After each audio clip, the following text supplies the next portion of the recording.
And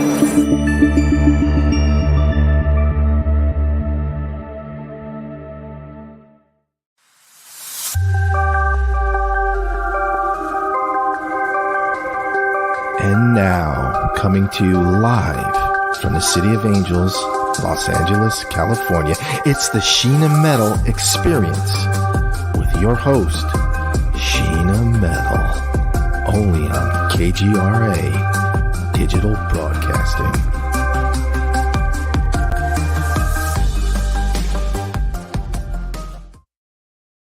Hi, and welcome to the Sheena Metal Experience on KGRA Digital Broadcasting Network. I'm your host, Sheena Metal. I'm a psychic medium. I'm an energetic healer. I'm a 29-year talk radio host in Los Angeles and beyond. I'm an interfaith minister. I'm a creative and a performing artist and a paranormal survivor. And I come to you live from my home in Southern California every Friday at 3 o'clock Pacific time. This show is about spirituality. It's about creativity. It's about humanity. It's about passion. It's about service. It's about becoming and then maintaining your best you in this big, beautiful world. And then most importantly, inspiring others to do the same.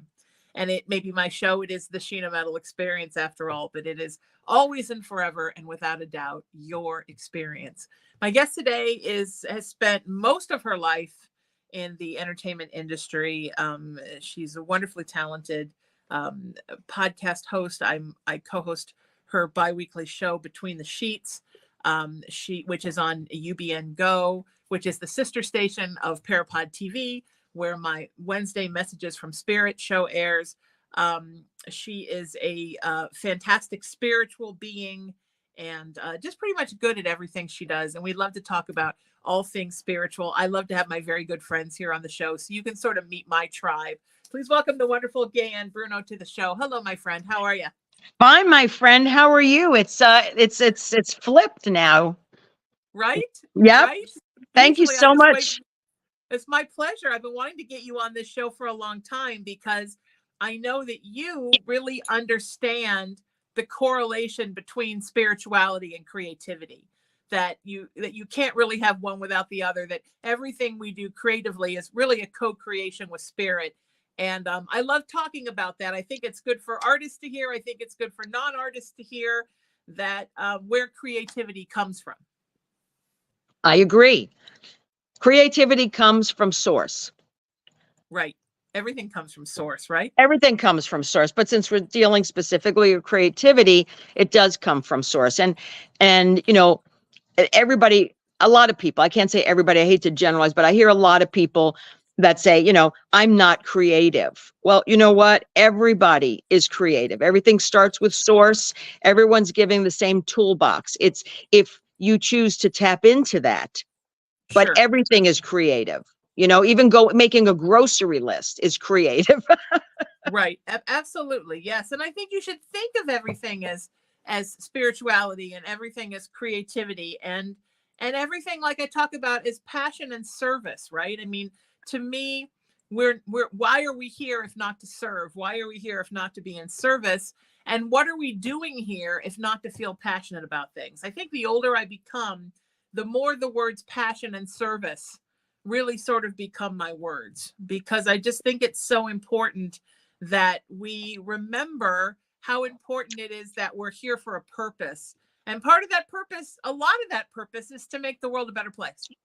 But that's certain people like us, our tribe. You do have the flip side of that, Sure. you know, which, you know, we discuss a lot on our show. And, Sure. but yes, obviously, if people came from that, you know, I would say the world would be a better place. But it's unfortunate the people that are in our tribe that follow that dictum, they come up against the opposite. Yes.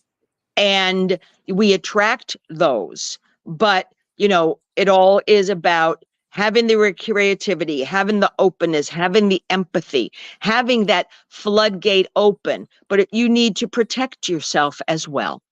Yes, absolutely. Yeah, I was laughing with a friend last night on the phone about how every narcissist will always tell you they're an empath.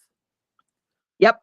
because somehow they think their own problems and their own issues and their own isms are some kind of like, oh, I'm feeling everything. No, you're just feeling your own toxicity, honey. You're not really feeling the earth. You're just Yeah. feeling your own misery from day to day. But it's interesting to me how that happens, how narcissists always will tell you I'm an empath. And the other thing we were laughing about is how narcissists will always tell you, oh, I'm psychic. They all think, but I think they are a little bit. And I'll tell you why, because I think the way that narcissists manipulate energy, that's a kind of spiritual gift, but not a good one. Exactly. And that's what I'm saying. I mean, we all have that same source in us. How we choose to use it, some positive, some negative. There really is no gray, in that. It's either you're good or you're bad. There's a lot of things that have a gray. And as I'm getting older, I'm starting to realize, because I always used to be a black and white person. And as you get older, I think with experience, you understand where that gray is.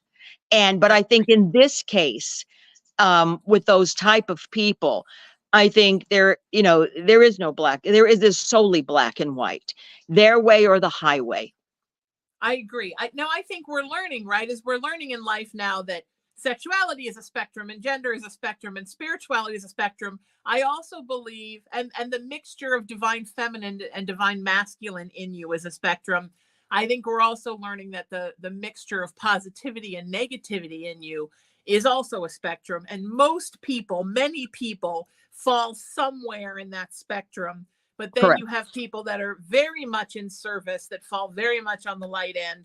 And then you have people that fall very much on the dark end. And where I differ in the woods with a lot of my new age friends is I don't necessarily believe that I do believe that everything is a conscious choice. But I do think there are those that do not follow the same source as we do. As there is a balance of negative and positive in the universe, I think there is a force of negativity that is like the force of good. And not everybody bats for the same team, because Correct. I have known people that there's just nothing of light about them. I had a friend, sadly, who passed. I loved him so much a couple of years ago. And he had this saying about a narcissist that we both knew, that she talks all the time about God, but there's nothing of God about her. And I think sometimes you run into one of them and you're like, I don't even think you come from the same place. And I don't think you go back to the same place. And for me, and this is just my opinion, I think we sometimes do ourselves a disservice by believing that, oh, everyone is good and some people just had a bad childhood, and you know what I mean? But see, that's what we do. But that's what we do, the good people. Right. We're always finding, we're always, again, an empath. We always justify this because we do look at the good in people, and then we think, and then once they open up as much as they can about their story, we're always making excuses for their behavior based on their background, which is a disservice to us, period, because we're giving them the benefit of the doubt. And in a way, it is a choice. It's a choice. Anybody who's at their low can, with work, and you have to put in work, can rise from the ashes. It's a choice you make. And, also not to also say that narcissism, that's a clinical problem. It's a medical issue. Now, a narcissist will never recognize that because, but it is a medical issue that, if in treatment, although I have never met a narcissist who said, oh, I need treatment because I'm a narcissist. So there's very rarely do narcissists go into treatment. But, should a narcissist go into treatment, it really may not be about 100% conforming their behavior, but it actually only is to make them aware of what their behavior is. Right. Well, that's because every narcissist is too busy telling you they're an empath. Yeah. And spiritual. Yes. Right. And it's a, it's a thing that we're discovering now, right? we are discovering, and as we move forward, I mean, I think that everything, right? The intersex community, of which I'm a part of, the autism community, the narcissist community, we're saying to ourselves now, are there more, or are we just discovering they exist?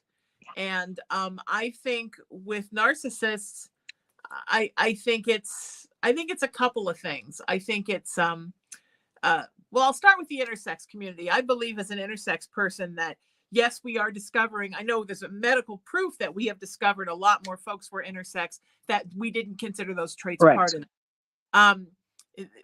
But I also think as we evolve, there are more, because I think we're working towards diversity in gender as we evolve as a species. In 10,000 years, we may no longer, we may be maybe 10 genders for all we know, you know, biological genders. With narcissists, I do believe that we're just discovering them, that they've always existed, Of and course. there's always been a lot. But I also think that the world of technology and social media and the way that you can put a camera on your face now and become famous from your living room has brought out a lot of narcissistic traits in people and made maybe narcissists that wouldn't have been that much of a problem, much more of a problem because of that. Yes. And then when you have leaders, when you think about it, Sheena, you know, when you have leaders of countries or leaders of corporations, I mean, a lot of them are narcissists. Oh, sure, of course. You know, of course. And they're mostly male. Not that I'm saying there's no female narcissists. I do know many of those. But because it is a male-oriented world, you know, we are, you know, flooding the media with the male narcissistic. I mean, you know, we had a president that was, I mean, I'm sure we had many, but a blatant narcissist. You know what I mean?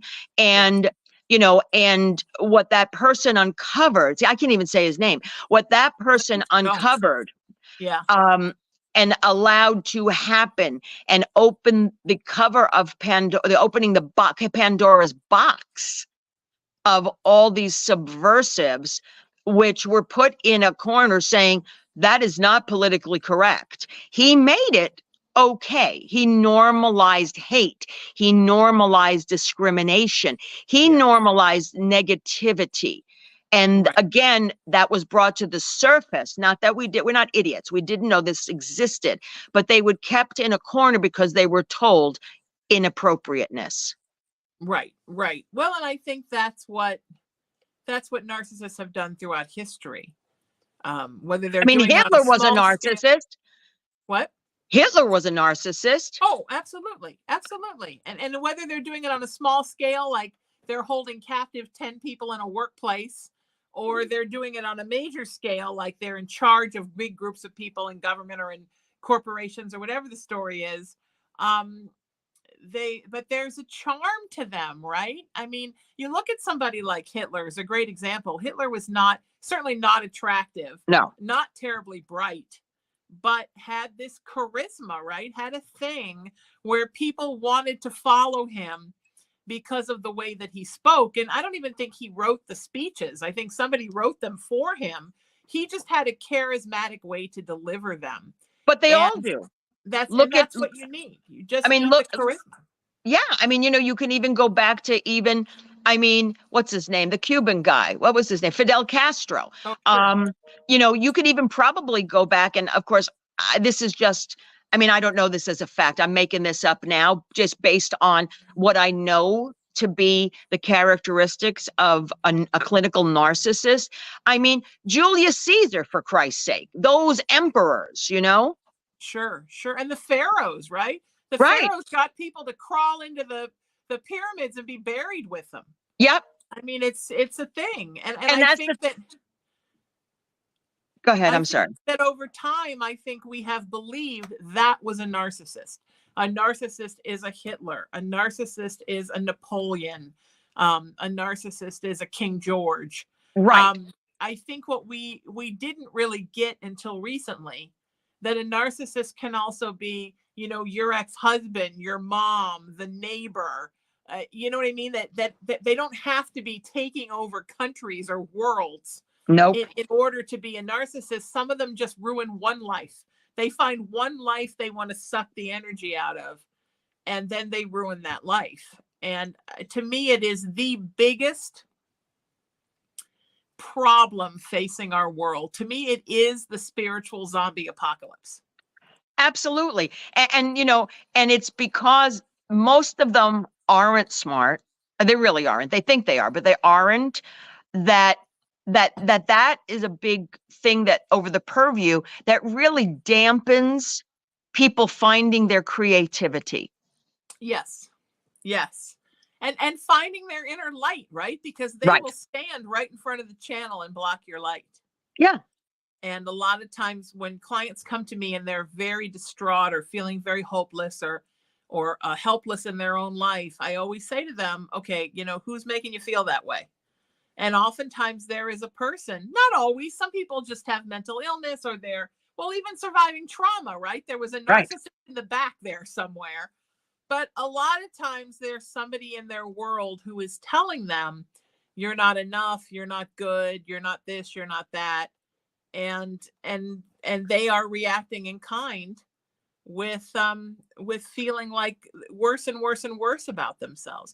I'll give you an example. I have a client who has a partner that is a narcissist, but very charismatic, and everybody loves the partner. And I keep trying to point out to her that she'll take the blame for everything, right? Well, you know what I mean? He's only sick because of me. Yeah. If I were better, this wouldn't be happening. If I were better, he would be happy. And I keep trying to point out to her, maybe you're not the root of every problem. Maybe the problem exists outside of you, but she has become convinced that, every time this guy gets a hangnail, it's her because fault of something she did that wasn't good enough. But that's the And thing. that's become the story she tells herself about her, But that's what I'm saying. I mean, narcissists, they're good at manipulation, brainwashing, and control. Bottom line, that's their modus operandi, number one. Number two, they never take accountability. It's always someone else's fault for whatever happens in their lives. But I also want to say, because I don't want us coming off as, licensed therapists either. No. We, there is a spectrum of narcissism. And, look, I'm a narcissist to some degree. You are too. I mean, but it's not like clinical, and not everybody that doesn't experience or doesn't have all the markers for clinical narcissism doesn't mean that they're not a narcissist. It's how you use those markers and those tools. Right. And, when someone says, it's not about, I don't have a problem with you, Gayanne. I have a problem with my husband, my wife, my sister. And then that person that's being put the responsibility on is the one who is suffering and is really being completely, emotionally abused. And that is the issue here. If you're in a position where you are feeling emotionally abused, you are second guessing what your insides say, and you constantly find yourself going to this person to see if what something normally you would do would be okay for you to do, that is a red flag to anyone. Right. Yes. Yes, absolutely. Yeah. And I think more people who aren't narcissists, I think more empaths admit to normal things, healthy ego things, and assume they're narcissists, whereas narcissists never think they're narcissists. And also, can I add something? I learned this. I knew this, but I read about it the other day. Narcissists hate two things: a strong person who can see who can see the transparency, and they don't like the word no. And if you are a strong person and you say no, they hate you. It's an immediate war between you and them. And it's unfortunate because in many cases, just like you and your client, me and friends in my life, we notice this. And, because we are empaths and we see through their mask, and we advise, people who we care about, or clients in our lives, that this is going on. They are so conditioned because they have been brainwashed to think that we, the people who are trying to lead that horse to water and enlighten them, are really the enemy. And they turn it around, and then we become the person, quote unquote, we're the brainwashers, we're the manipulators, we're the controllers. And the only reason they say that is because, my opinion, is because we know we got their number, and they don't want that person right there that they have in their clutches to be enlightened to anything else. So they actually turn their victim, their mark, against the very person that is wanting to open their eyes. And they don't want them to hear the other side of the coin. Right. Well, it's Count Dracula and Dr. Van Helsing, right? Yep. Nobody wants to believe that Van Helsing is right because he's kind of crazy and frantic and always freaking out about vampires. Whereas Count Dracula is very kickback and charming and relaxed and soft-spoken. And well, it couldn't be that guy. It has to be a crazy guy. Look, you know me. You know me for many, many years, and I have very long-lasting friendships. Granted, we're not like buddies and we hang out, but I have a circle of friends. And when I tell them, I have been accused of being manipulative, brainwashing, and controlling.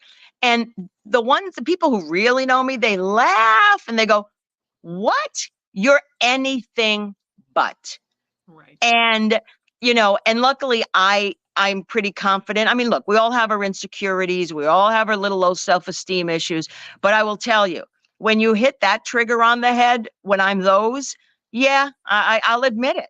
I'm accountable. I'll admit it. I'm working on it. I'm a big proponent in therapy, for self-growth.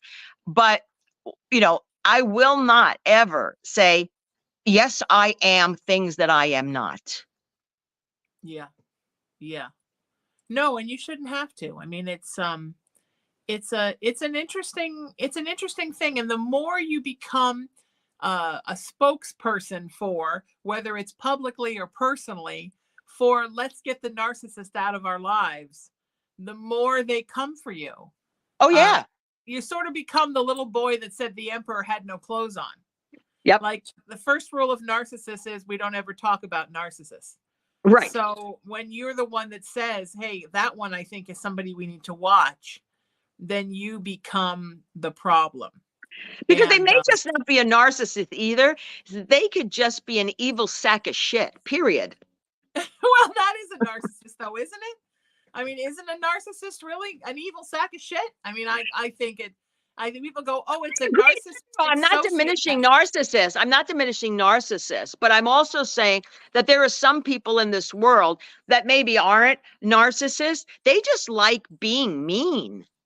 Oh, and yeah, that's what I'm saying. I mean, just to say, not everyone is a narcissist. There are a lot of them. And as I get older, it's like, woo, okay.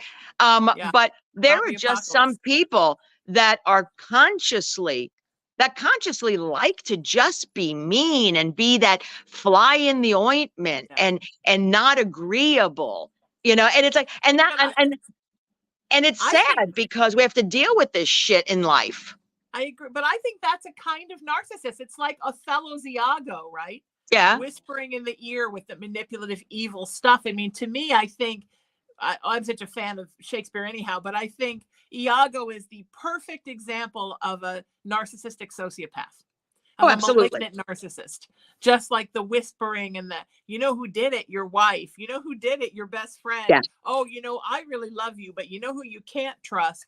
And you find that people that are in any kind of relationship with people like that, it could be a sibling, it can be a romantic partner, it can be a friend.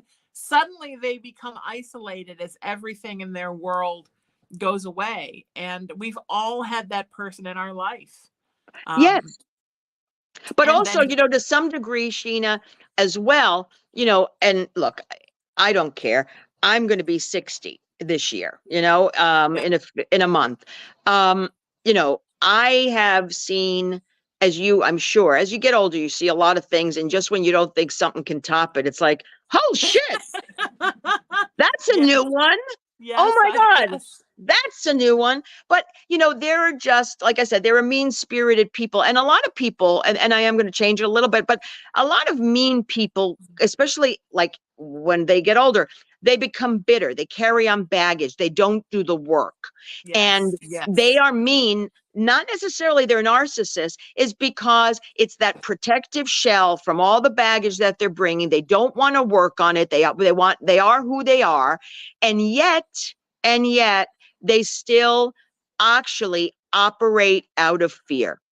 And some mean people are just because they are acting out of fear and out of protecting for themselves based on baggage of accumulation, that things that they never worked through their inner child, or they had a shitty relationship. So now, every relationship after is going to be held against what their last shitty relationship was. So they usually end up sabotaging a lot of things in their life. Yes, I agree. That is true. I do agree. And it's hard to find that line. I think that's the hardest thing when deciding if you're going to let someone stay in your life, is where is that line between, is somebody just damaged or are they malignant? Correct. And trying to figure it out, because hurt people do hurt people, if you have even a cat or a dog that's been abused, it will tend to be more violent with you and less trusting. It is a thing. But I think sometimes narcissists hide in that, I've just had a bad childhood, I'm just a problem because this person and that person hurt me. And you know why? But you know why? Just as bad. But they do that because, well, my opinion, they do that is because look at the audience that they have. They have bleeding heart empaths. Yes. And the empaths hear that stuff. And that's why the empaths, even though it's a fine line, it takes sometimes an empath some time to really discern that, because we have the ability to put ourselves in someone else's shoes, be empathetic, and give them too many chances. And like for me, I am the queen of that. I will give people years, and I will be tortured, but I still hang on to the story that they told me, and I make excuses for that poor thing. But, I am learning in therapy, because it is hard to unbreak that, because that's not the essence of who I am. But for my self-preservation and peace, I need to be able to cut those ties sooner than later. Yeah, I don't know that I can do that anymore. I think I've finally become immune to that. I went through a friendship that was kind of a narcissist apocalypse. And it was one of those things where, I had just gotten out of a very narcissistic relationship, and I was like, oh, never again. And which is what we always say, right? And I met this person, and it was just seemed like a nice friend, it just seemed nice. But I started thinking, like, man, I'm having a lot of problems with people in my life, and I usually don't. Terrible problems with somebody I was dating, and it was just a horrible thing. And then people tried to tell me, you know who it is? And I'm like, you know what?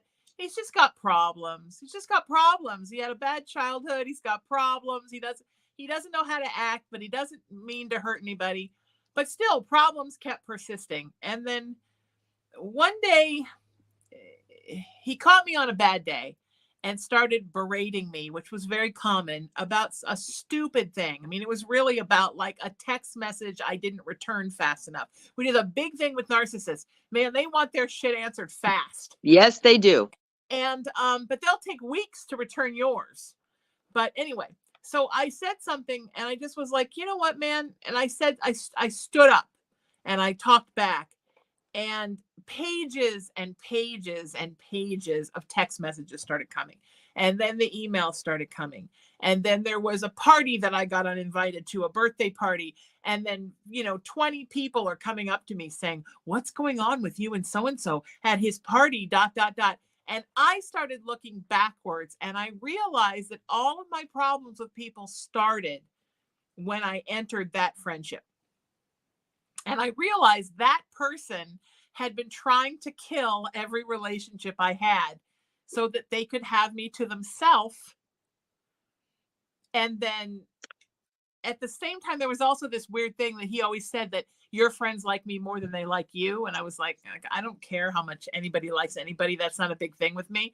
But I think narcissists love to set up a competitive platform. I think that was the undermining. So when I finally put a stop to it, I lost a lot of friends. Some have come back. Some still, I think, are under that spell, and that's okay. But then I literally took a step away from the entertainment business, and that was part of it, was to get away from that. And then he followed me into the spiritual world and started ruining friendships. And literally what killed it was COVID.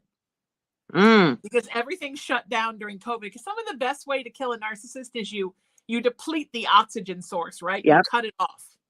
You cut off the content, the contact, and they have nothing to go on because you're not responding. So they have no fuel to get the flames going. And that's what really, really ended it, was that. Is my life different? Yeah. Are there friendships I'll never get back? Probably. Should I have nipped that in the bud right away? Yeah, I shouldn't have been so damn naive. But that seems to be a problem with me, that I get involved with people that I believe are nice because they're telling me they're nice. Me too. And that's the thing I'm learning in therapy, because I base everything on me, and I'm learning you can't, because I am, my words match my actions. Right. And so when I say my word, I'm behind it and my actions follow. Right. And I am learning, a lot of people say the right things or what you want to hear, but it's not followed by actions. And that's where, I then am told by these people, Gaye, you have high expectations for me. And it's like, but it's just either common sense or common courtesy or kindness. What is up with that? And right. And again, I'm in therapy right now. I have, me, I have nothing to hide. I never hide anything. My life is an open book, which my mother always said. Really, Gaye, shut your mouth. That's why you get in trouble.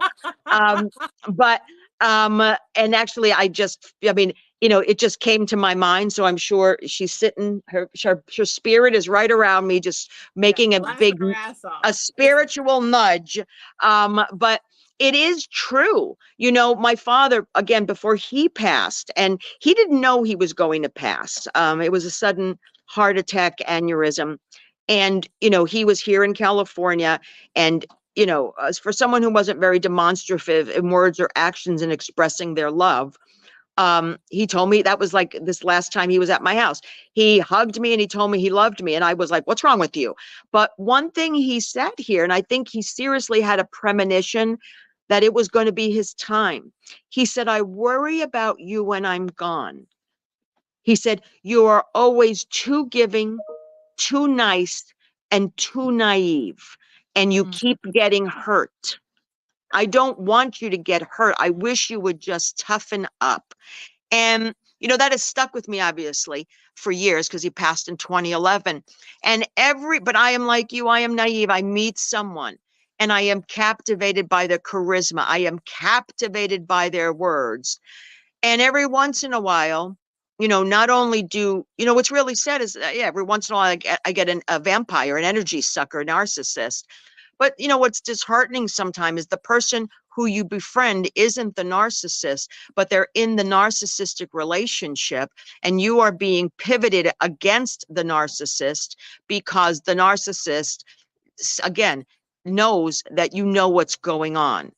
And, I always feel bad because I say, my friend or my coworker or whoever is in the middle of this pissing match, because I'm strong too. I'm very strong. And then I feel bad. But, my therapist said one thing. My therapist said, you can be angry at the narcissist, but you could also be angry, and it's perfectly fine. Your friend, this person in the middle, is not the victim that you think they are in your head, because everyone has a choice. And my Yeah. comeback is, well, but if how a narcissist weaves their wand, and still, it's hard to get out. It's like the battered wife syndrome. They know, but it's hard to get out because of the whole brainwashing, manipulation, and control. But, again, I think I base it on my strength, that if I was in a narcissistic relationship, which I have been, I was able to see the light and at some point get out. So I don't know. It's a very convoluted, messy situation in no matter what type of business relationship, friendship, love relationship, when you're involved with a narcissist, because everybody in there is thrown off balance. Yeah. And Yes. even the strongest and the most grounded people. And it's just hard. It is just very hard to sort of maneuver. Yes. Yes. And it's very hard to be with other empaths that don't have narcissists around them. I mean, you're either, like, when you're a light worker, I feel like you're either a light bringer. I feel like you're either hunting dragons or you're saving damsels from dragons. Correct. But one way or another, you're always in this adversarial relationship with the dragon. I remember my friend, one of my best friends, who said to me one day, she called me, she's like, I'm just exhausted because I've just figured out that I'm literally going to spend my entire life picking up a sword and hunting dragons. And I'm like, yeah, that's the thing, right? And especially if you're a joy bringer, because the negative people hate joy. Hate joy. So the more joyful you are, the more angry they are. Well, but the thing is, exactly, and the more joy you bring, the more you're popular, the more people like you, you become the bad guy. They turn something so innocent and sweet and kind. They have a way of flipping that into making everybody believe it was inappropriate and negative. Yes. Yes. Yeah. Everything, right? Everything. Yes. Yeah. And you just have to keep doing what you're doing in spite of it and just not believing it. And that's hard sometimes. Well, when you're the outsider looking into a situation of whether it's, anybody who's in any sort of, physical or emotional abuse, it's hard to look in, and as empaths, we get attached, I've been accused of getting too involved in someone's relationship. Okay. Okay. And and maybe it can be perceived that way because I have the person that is near and dear to me, their best interest in mind. Okay. But that's what's being fed to them, and they're Right. believing it. So so my comeback is always, well, your person is too enmeshed and involved and integrated into our friendship. A friendship is two people, not a tribe. Yeah. Well, I think because my father was a horrible narcissist and my mother stayed with him all those years, and just for whatever reason, I mean, she would be the first one to tell me, don't listen to your father, he's an asshole, but yet never left. And so Right. I think I learned over, however many years, 50 years of knowing her, that there are places you can go and places you can't. You have to know how far you can go, because if you push too far, then you martyr the narcissist and they start defending them. So I know, whether it's with friends relationships or whether it's with clients, I know that there's if I'm just the counselor, that all I say to you is get rid of the narcissist, got to go, got to break up, they're not going to come back and they're not going to get help because Right. they're not ready to hear that. You have to let them come to it on their own, and they have to make the decision to leave on their own. And I think a lot more of my work surrounds making sure when they have left, they don't go back.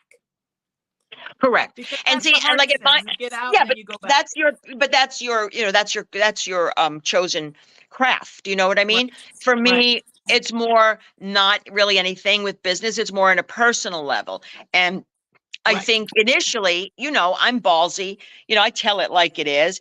And I Sure. didn't realize that I had to not do that because I actually was making matters worse for everybody, including myself. The more you push, there's another rule.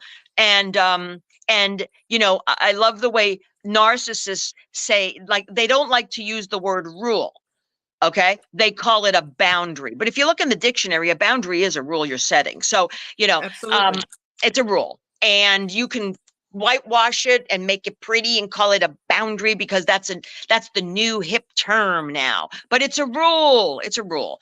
And I don't like to follow rules. I don't. I mean, I will follow rules. The only rules I'll follow are the ones that I will make sure that I will never go to jail and be arrested. But everything else is completely off the table. I don't follow rules. And if there's a rule you really need to explain to me why I can't do something. I'm not like, bullshit, I'm not doing it. I'm not like that much of a hard head. I just need an explanation. And if you explain it, and that's a big thing, communication is so important in this world. Yes. Like narcissists hate the word why. Why do I need to do that? I always ask why. I've been that kid from grade school. Why, that annoying little thing. Why? It's not because I'm being the fly in the ointment. I just know that if I'm going to do something, I'd like to understand the impact it's going to have. Why doing it this way? Why would it be better this way? I just need to understand. I'm not a rebel. I need to understand. But I also know that in communication, it goes two ways and you need dialogue. And you should be able to someone to say, I want you to do this. I think the conversation then goes, why? Explain why, and then they explain why, and then you have the rebuttal where, you know what, I do appreciate the way you'd like me to do something, but I also can bring something to the table that's more comfortable and familiar with me to do that, to get to the same goal. Because really, all we're talking about is getting to the same goal. Does it matter if you want to take the mountain? I fucking don't want to take a mountain. I want to take the easy way. But if we get to the same place, works for me. Yes. Yes. Yes. They do hate why. You know what else they hate except for why? They hate when you have an explanation or a justification for something. They hate, oh God, and I hate the word hate, but in this case, it is hate. They hate no strong people. They hate why, because you're questioning them. And what did you just? You have an answer. I mean, if they say to you, I don't like when you call your friend, and then you say, but I don't understand. You call your friends. Why can't I call mine? Oh, that makes them so angry. Right. And you know what other word they hate? But, B-U-T, but. Because when you use but, it's an interrupter. And an interrupter means you have an opinion. So when you go, but, they don't like it because already they want control. When you say but is an interrupter, and but means I have an opinion. Oh, no. They don't like people with opinions either, or an answer. No opinions. Yes. Yeah, never an answer. You're not supposed to have an answer. You're just, and I've had them yell at me sometimes. Can't you just say I'm sorry? Can't you just say you're wrong? I'm thinking, but I'm not wrong. Right. Oh, they hate that because that's the runaround. And then they will discard you and find another supply when you begin to start having the realization. Yeah, you've done a lot of research on this because you're saying all the community buzzwords.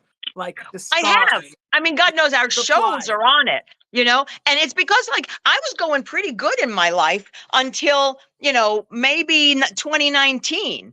And then all of a sudden, I became narcissist central, like a narcissist sponge. And I and I do the shows, just like this show, but I do a lot of shows on narcissism on Between the Sheets, because I know a lot of people struggle with it. And, and anything we can impart, can maybe help somebody because, just like you and me, we are helpers, we like to help people. So we do the research that maybe they don't have the means to do. So we put it out there. By no means are we the experts. As much research that I have done on narcissism, I am not qualified to be a therapist, nor am I qualified to write a book on it and be an expert. But I can only tell you from my window of the world what my experiences are and what I have noticed. And they just happen to coincide with, seriously, what it is. Because one thing we do know is a narcissist game is universal. It is. It's universal. 100%. My mom used to say, she thought there was like a cookie cutter and they stamped them all out because they're all the same. And the good thing about that is you can identify them. If you're seeing somebody in a friend's life that you had in your life, or you're seeing somebody again in your life that reminds you of somebody else in your life, guess what? If it Occam's razor, right? If it seems like a narcissist. But the thing, Sheena, and the thing is, you're right. But as we talked about, they are so charismatic in the beginning because they're so used to hiding. You get sucked in emotionally because we are emotionally. We get sucked in, and then we realize it, and then it's a struggle to get out. Yes. Because we're emotionally vested. I'm emotional. And when I'm attached to someone, I am emotionally attached, mind, body, spirit. And that connection is really difficult for an empath to sever, even though they know it's the best thing to do. Another thing, Sheena, I just remembered. Here's a line for a narcissist. There's two. I'm the only person that you need in your life. Oh, God. Yeah, that's a bad one. That's a total malignant one. Sure. And then, there's more. I don't write them down, but they're so freaking ingrained in my head. You know what I mean? You don't know how to be in a relationship because you're not making me the priority. Oh, how about this one? It's like, but you run my whole life. Everything is about what makes you happy. Yeah, hold on. I got another one. Mm-hmm. I got another one. Here's another one. Hold on. Oh shit. What is it? The other one is that you don't have my back, but here's another one. I am the only one that really understands you and protects you. Right. Yes. Oh, here's one. Everybody says bad things about you, but I defend you. Oh yeah. Always want to make you think. As a matter of fact, I dated this narcissist once. I mean, really bad. And at the time, I was booking a very well-known comedy club in Hollywood, West Hollywood, and literally selling it out on a Wednesday night, like 300 tickets every single week. And I had just started dating this person, and they came to me the first night I brought them to the club and said, people in the line are talking about you, and here's what they're saying. And it was, strangely enough, all the things this person didn't like about me. You're too fat. They don't like your shoes. Oh. They don't like your hair. Like, these people come see me every week. They come out to see me at this club with the 2-drink minimum and the $15 parking. And all they do in the line is talk about how they don't like me. Well, then why are they there? But exactly. They go, everybody agrees with me. Everybody. And then, of course, I say, well, name the person. I want to know who. I'm not going to tell you because you're going to call them. No, I don't care. I would never do that. But I want to know everybody. Who. Yes. Yeah. And I will call everybody. I talked to my friends and they told me what you're doing is so wrong. Yep. Yeah. And they usually don't have friends. If they just have minions. Well, yes, because they don't know what a friendship is. It's you're only as good as it's about value and devalue. They devalue you, they suck you dry to get you in and value you until they don't. And when they Yes. don't value and you bring nothing to the table, or they've replaced you, discarded you, replaced you, and abandoned you because they have a newer supplier that maybe is bigger, better, shinier, then they dump you. Yes. Yes. So true. So this, you know what? It's everything is so true. And I think people needed to hear this today. And I appreciate you being the one here to share this with me and with everybody. And I'd love for you to come back and do this again. Where can people find you online, my friend? Everybody can find everybody, Sheena, can Everybody who's talking about me. Who's talking about me can find me online. It is I have two Insta accounts, QTEBRAT and then BW The Sheets. I'm also on Facebook, Between the Sheets podcast. I have a YouTube channel, Between the Sheets with Gaye and Bruno. And then, of course, you know, I say bi-monthly because it's twice a month. It used to be the first and third Friday of every month. Now, you know, we're kind of fluid on that with my business schedule. But, you know, we're on twice a month normally on the UBN Go network. You can find them on Facebook, and they're also, you know, they're everywhere. They're fabulous. I love Tony Sweet. But that's so far where I think, you know, and hey, I'm going to throw this out there. If anybody has some topics, anything you guys want us to discuss, or you tune in and you're enjoying the show, let us know. You can email me at betweenthesheetsmail@gmail.com. I love that. Thank you for being here, my friend. I love you and I appreciate you. And thank you for coming and sharing some good messages. No, I love you too. And I mean, hopefully I can come on next time. Thank you for the pre-invite. And let's not talk about narcissists. Oh, I love that. All right. We'll talk about what we needed to this time, but we'll talk about something else next time. Wonderful. Thank you. Thank you. Well, thank you to the wonderful Gaye and Bruno. Thank you to KGRA Digital Broadcast Network. I'm Sheena Metal. I'm a psychic medium and I'm an interfaith minister. And you can find out everything about everything I do at sheenametalspiritual.com. Please go there, check it out, and get to know me better. Also, visit me on social media at Sheena Metal everywhere. That's Facebook, TikTok, Instagram, YouTube, and X, formerly Twitter. And feel free to text me if you want to reach out and say hello, 818-437-0886. That's my private cell. It's on 24/7. You may call me anytime you want. I do turn it off when I sleep, so don't worry, you're not going to wake me up. And listen to what we talked about today and take care of your heart. You know, seek peace, live in love, lead with kindness, embrace unity, always work to raise your vibration, not only yours, but the vibration of others around you and the vibration of the everything. And most importantly, remember that you are loved and you are loved and you are so loved by me. And I'll see you next Friday at 3:00 Pacific time. Thanks, Gayanne. Thanks, KGRA. Thanks to my wonderful engineer and producer, Emery, the wind beneath my wings. This is the Sheena Metal Experience, and I'll see you next time. Take care of you. Keep loving.